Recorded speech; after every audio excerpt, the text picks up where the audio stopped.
What's up, ladies and gentlemen, and welcome on into another special edition of the PWTorch Fireside Chat. With me today, Mickie James. Mickie, it is an absolute pleasure to talk with you.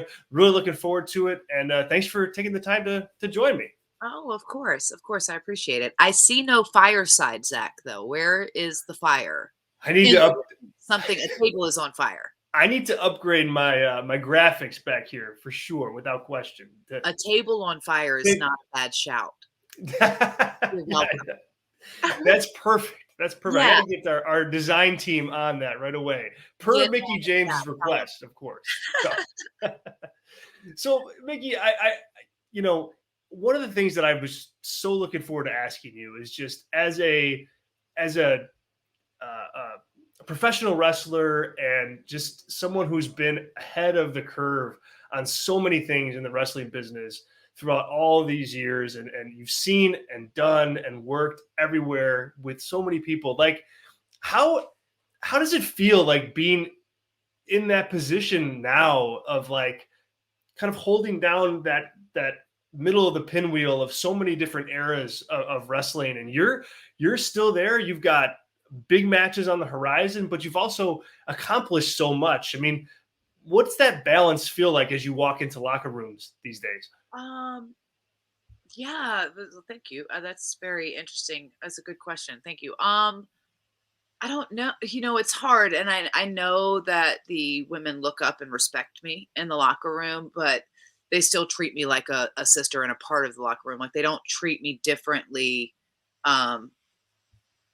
because I am a veteran or anything like that, because I really cherish my relationships within the locker room. And I respect these women because especially now, then perhaps like early in my journey, I didn't understand it as much as I do now, that I understand, because we may not have the same backgrounds. We may not have the same journey or the same struggles or anything but I do get a lot of the women in that locker room because I've been them in those certain situations.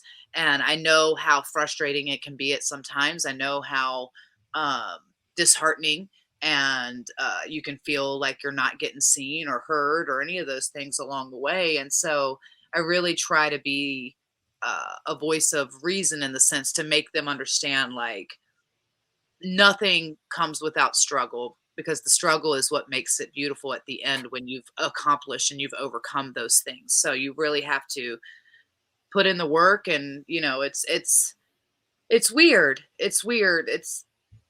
I still hold myself to such high standards. Sure. So even when I'm walking in the locker room, I'm seeing what a lot of these women are doing, and I go, like, that's what this last rodeo is about, really. Like, is I see what they're doing, and also what they're being allowed to do, and the opportunities being given now. And it's so amazing to see, but you see how far that bar is raised, and what is expected of you as a talent too. And I go, well, I've been doing this for 2 decades, for over half my life.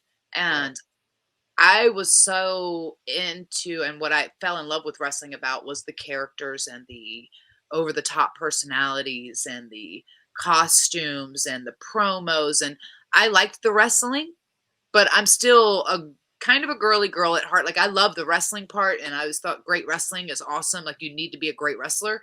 However, that's not what attracted me to wrestling. It's these personalities and the escapism, and that, like, being larger than life kind of thing. And so I also tried to get them to remember that, because I feel like that's what brought me to the game. That's what brings a lot of wrestling fans to the game. And so we tend to take wrestling very, very seriously, and we think it's about the stars, but it's not as much about the stars as it is about being the star, if that makes sense, in my opinion. So I try to help in that capacity, because I still look at wrestling that way, and the culture has kind of gone up really about, like, okay, well, we need to have a very intricate and all these other type of things. And I'm like, we have to find that balance between, of making it special in the ring, but also making it special in the bigger scheme. Do you find that that wrestlers today kind of are making the equation more complicated because of that, or less, or just, am I off base totally? No, I think it's just understanding of. I do think wrestling has evolved in a sense, and there's always been like this hardcore core fans of wrestling that like wrestling a certain way or like are really so invested into the art of what it is that they look at wrestling in a very um not critiqueful, that's not the word, but like in a very analytical way. And Yeah. very like they are analyzing every part because they're so invested into wrestling. But most fans are more casual. And I think that very early in my career, until I like it took a while for that button to click because I felt like, and it was probably about 5 years in, um, where that balance became so important because I was just trying to be a great wrestler. Like I felt like I had to learn every hold, every tight style from grappling to being able to shoot just in case I got shot on, or but also the flashy stuff and the lucha and I felt like I had to learn it all. I had to know it all. I had to be it all. And it wasn't until I started working on my character, on Okay. my who I was in the ring, that it really started to um, flip that switch of yes, you have to know and be aware because you want to be able to work and wrestle with any type of person anytime.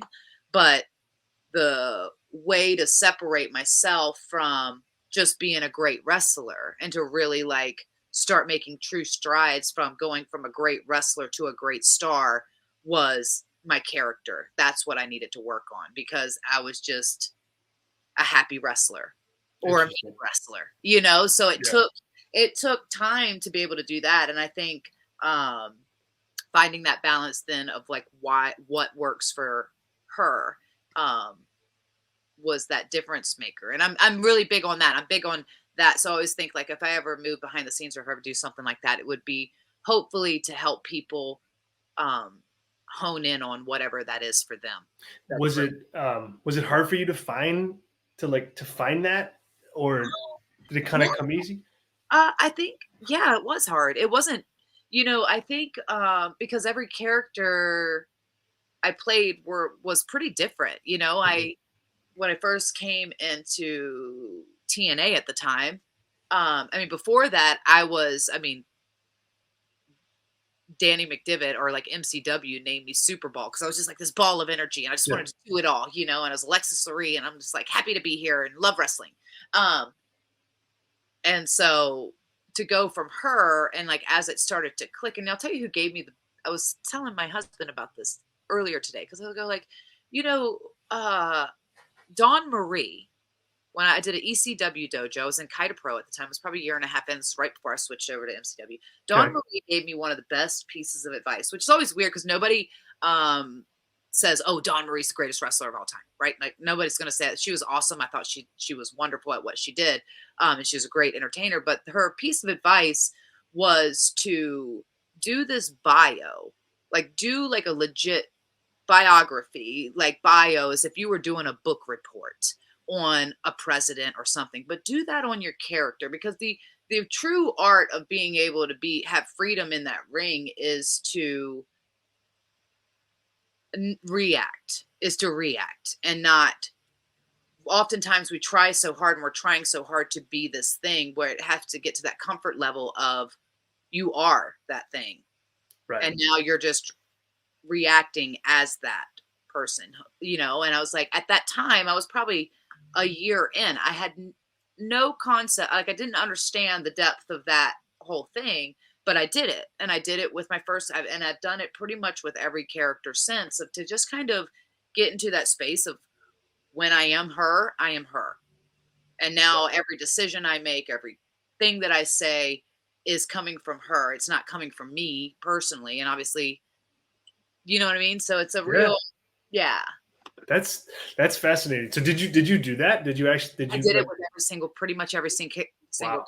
character. Yes, I did it with um I started it with the Super Bowl Alexis Lurie character, Okay. and it was very because that's what she asked us to do in this camp. It was like a week-long ECW dojo camp. Okay. It was her, Simon Diamond, Tommy Dreamer. That's where I first met Tommy Dreamer and Nova. Um, and they came in and trained us all. It was like 20 of us, I think, for like, Wow. yeah, each person was a different day. And I learned a lot from that, but that's the one out of that whole camp and everything that I learned, beside from meeting Tommy Dreamer, who has been very influential for the rest of my whole career. Dawn Marie gave me my best piece of advice, because that's when it started to not click. I won't say it clicked. I started to like understand why I was doing a lot of things. Like it helped me do that. And then when I had to do the thing with Raven, and I was playing a goth character, and I was never goth my whole life. There was a Hot Topic at the mall, and that's all I knew about it. And yeah, so I had to kind of study into that and kind of define her. And even in OVW, as I went in and I started doing that Punky Brewster character, I did it for her, because I'm going like, oh, well, I'm just trying to be different. I'm just trying to find that thing that's going to stick, that's going to make it to television.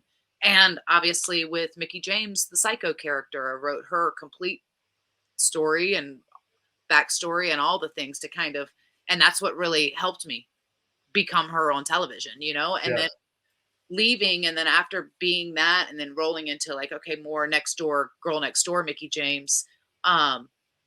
Cause that was kind of in a weird place for me too. Cause I was like, I feel like I don't know what's going on. Like I wasn't being my full self. I was being myself, but not being myself. And that's where Impact Wrestling, and I was able to create Hardcore Country, which is probably the truest to myself of any character I've ever done.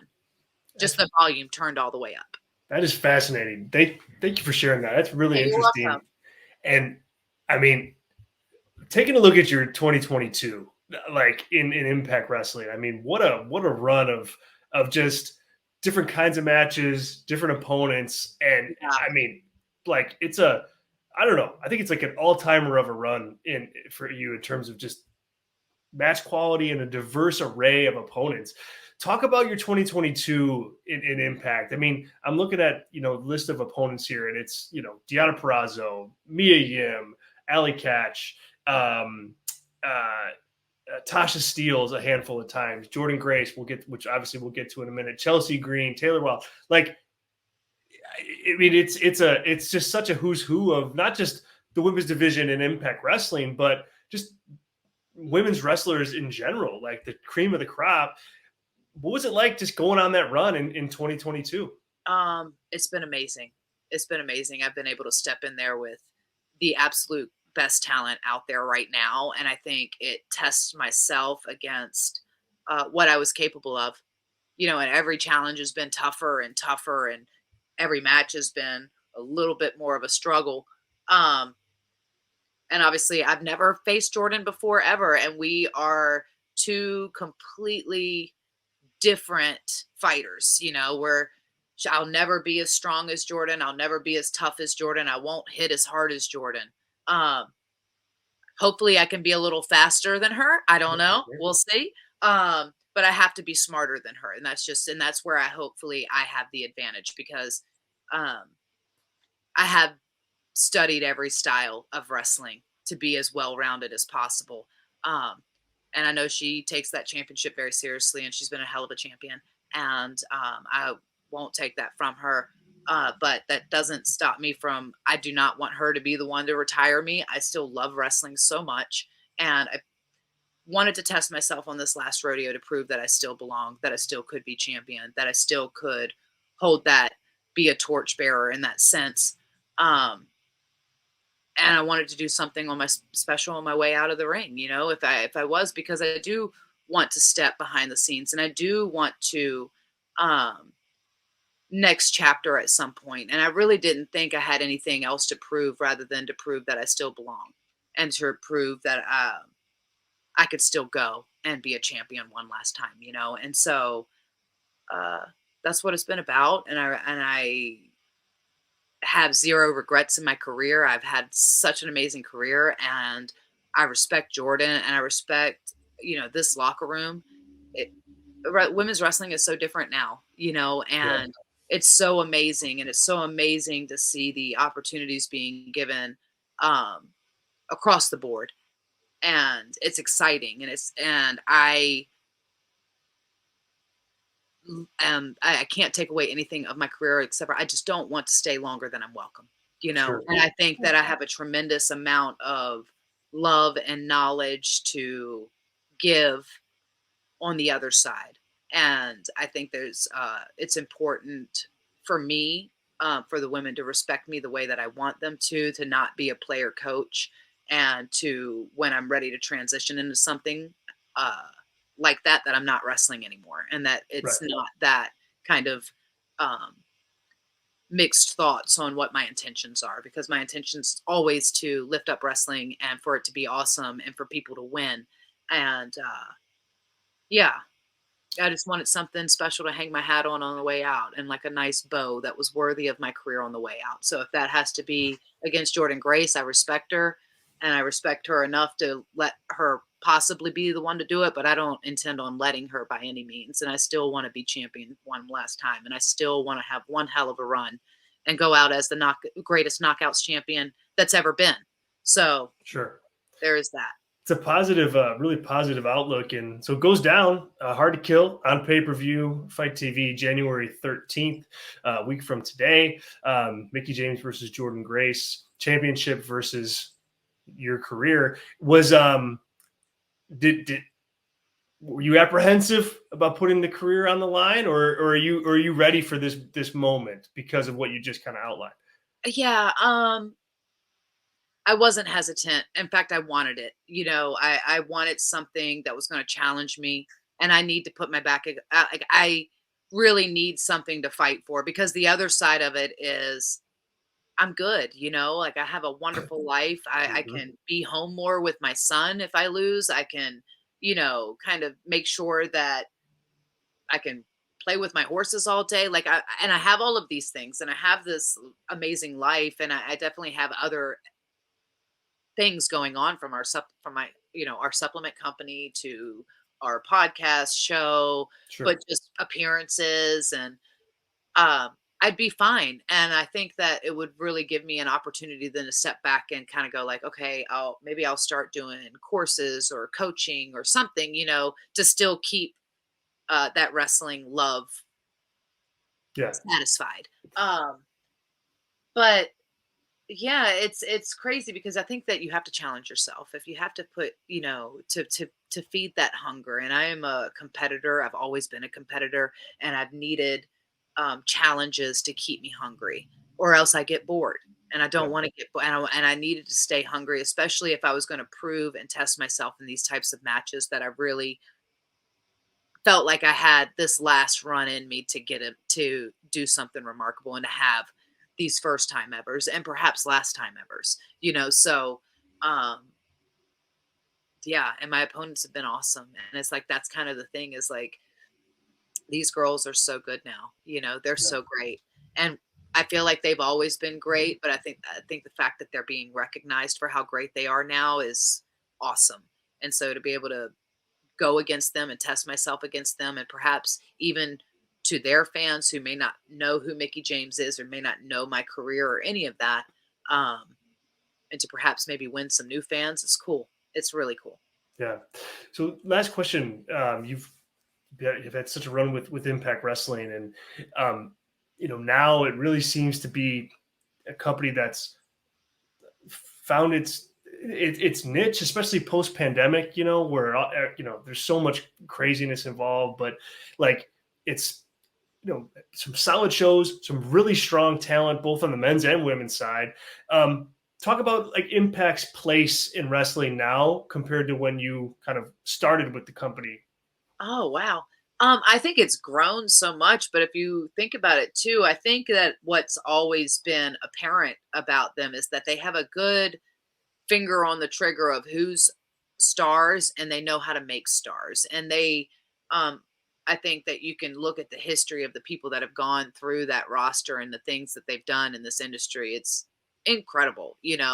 and the fact that they've been able to stick around and stand the test of time over 20 years now, uh certainly the entirety of my career, it's Hmm. pretty crazy, because they have gone through the ebbs and the flows of um the wrestling business, and stayed true to who they were. And obviously, um I think that the future is so bright for Impact, and I think that they have some of the best wrestlers in the world, and some of the best matches, and it's such a great show. um I hope that anybody gets a chance. So what's great is that they're going more like they're going to Canada. We're going to Canada. Hopefully I'm going too. We'll see. This year, and going back out on the road and getting in front of the live market, I think is so important, because fans are hungry for that live entertainment, especially post pandemic. It's one thing to watch wrestling on television, but it's another thing to be there and to feel it, the energy in the room. So that's exciting. But yeah, Great. and hopefully I'll be champ and we can just tour the world. There you go. There you go. Well, everybody give it a watch. January 13th, Hard to Kill on pay-per-view. Mickie James versus Jordynne Grace for the Knockouts Championship, and a host of other matches. The full card is up at ImpactWrestling.com and, of course, at PWTorch.com as well. Mickie, it has just been an absolute pleasure to chat with you. Thanks for the such transparent answers, and good luck. Good luck on Friday. Oh, I appreciate it. I don't believe in luck. Okay. Well, then, get the job done. Good luck, bad luck. I'm like, no, not giving that. And the next time I see you, Zach, I want that flaming table fireside. I got it. I'm gonna let Wade know right away, and he's gonna, and I'll just say, Mickey's watching me. I gotta step it up. Where's my flaming table? Where's my flaming table? Yeah. Awesome. I appreciate you. Thank you, Zach. Have a great day. You too.